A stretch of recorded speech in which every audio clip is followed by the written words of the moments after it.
Senator Sanders. Thank you, Mr. Chairman. Mr. Pickens, there are a number of people, and I think you heard Senator Reid and myself and others up here, who see huge potential in sustainable energy if we can get our hands on and solve the transmission problem. So let me start off by asking you, if we got our act together, you talked about wind in the Midwest, Senator Reid talked about solar thermal in the Southwest. What percentage of electricity in this country could be generated by sustainable energy? I think the folks from the Western Governors Association were talking about 17% within the reasonable future coming from solar thermal in the western part of this country. What do you think? Okay, if you look at that map right across the top, it says that 20%. Now, that's from the DOE, and we do not disagree with that number. By when? 20% by when? That's right. That's what it says across the top there. 20% by 2020? No, they say 2030, but I think you can beat that. Okay. Where we differ with them is how quick it could be accomplished. And if you called it an emergency, which I believe it is that, I think you could do the 20% in less than 10 years. Huh.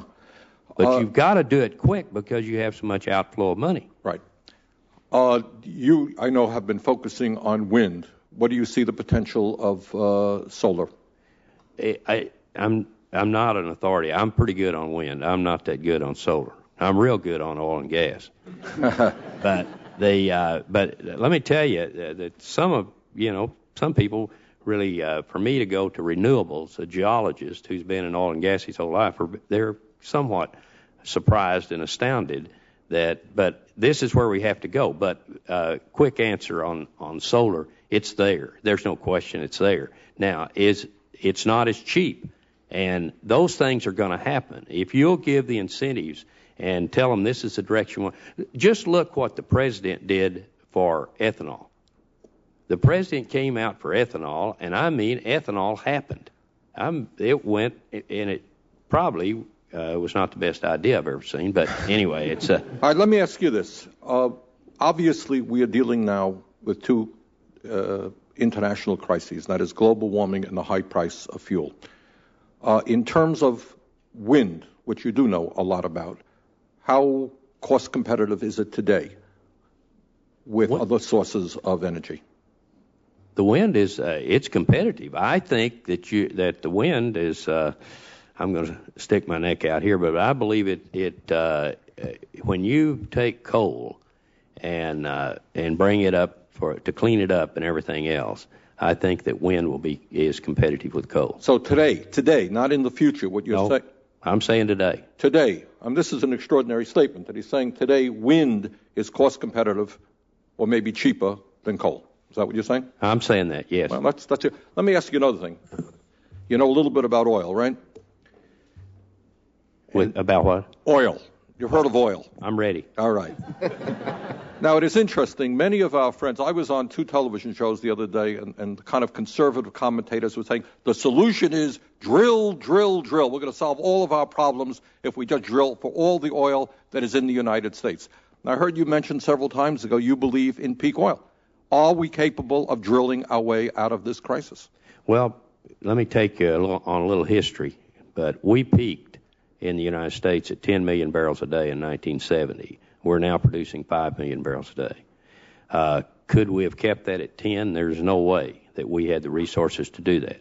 An average oil well in the United States is 5 barrels a day. An average oil well in Saudi Arabia is 5,000 barrels a day. The Saudis are lifting 6 barrels of water with every barrel of oil, which tells me they're mature. That's mature. The Russians are lifting 9 barrels of water with every barrel of oil. We're lifting over 100 barrels of water with every barrel of oil. So we are mature. Now, could we drill our way out of it? No, there's no way you can do that. Mr. Halvey, what were your estimates about what solar thermal in the Southwest from the Western Governors Association, what percentage of electricity do you think it has the potential to produce? Well, let me say, first of all, it's going to depend on, I think, the value that you're going to place on doing the solar. One of the problems that we've got with solar is that there isn't a manufacturing capacity. In the Clean and Diversified Energy Report, they talked about having 8,000 new megawatts of solar online by the year 2015. That was a conservative estimate, and it was based on current manufacturing capacity.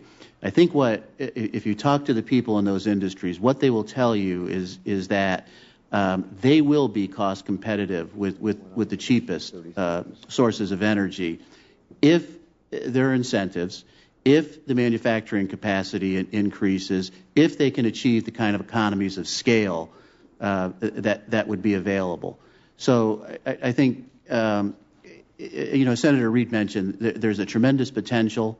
Exploiting that potential is going to be dependent on a lot of different things. Finding the right type of land. If you look at the map of solar, it looks like there's these broad. But you published, you issued a publication, which I think said that you expected within the not too distant future, if we got our act together, we could produce something like 17% of the electricity that this country needs just from the Southwest.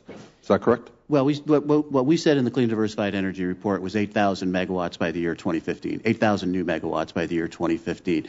That, I think, is a 2-year-old figure. I think we would revise it significantly upward at this point. Upwards now? Yes. Okay.